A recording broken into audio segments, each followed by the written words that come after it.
kaunista sateista iltaa. Mä oon tässä puun juurella, männyn juurella tällä hetkellä pitämässä sadetta. Ja sehän on aika vähän hengellisiä ajatuksia jakaa tässä, kun sade ripottelee tässä kauniisti taustalla. Ajattelin semmoisesta aiheesta vähän jakaa ajatuksia, kun hengellisen kunnon vaaliminen.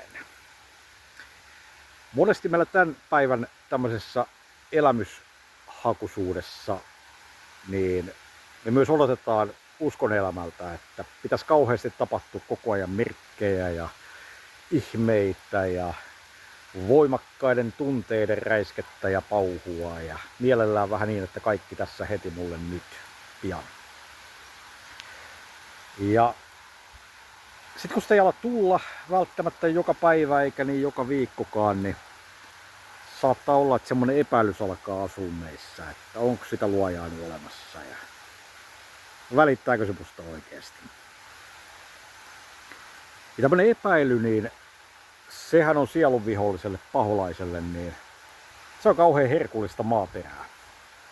Se on ravitorikasta maaperää ja se oikein mielellään kylvää meihin vähän lisää niitä epäilyksiä ja se saattaa irvistellä meille, että virnuilla, että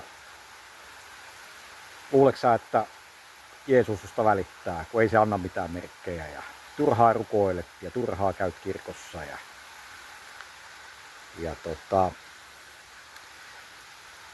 sitten me ostetaan helposti se paholaisen ajatus. Meidän usko alkaa haalistua, näivettyä. Meistä tulee kädenlämpöisiä. Jaakobin kirjeessä sanotaan, että vastusta perkelettä, niin se teistä pakenee. Ja mitä me vastustetaan? Me vastustetaan sillä tavalla, mitä mä ajattelen, että vaalitaan sitä omaa hengellistä kuntoa.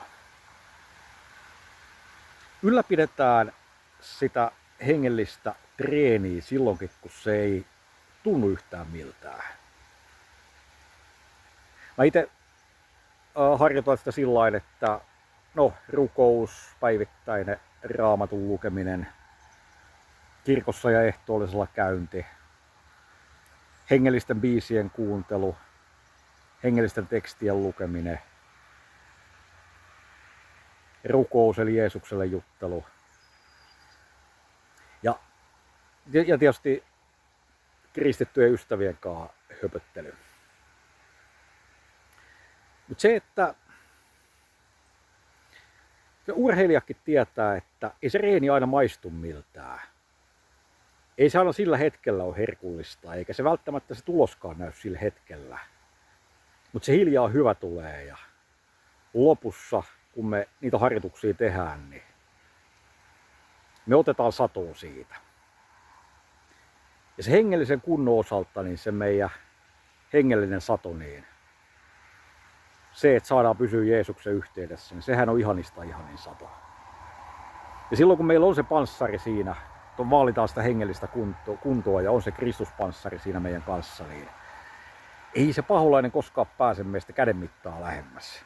Se voi vähän virnuilla ja irvistellä siinä, mutta kimppuun se ei pääse. Siunattua iltaa sulle.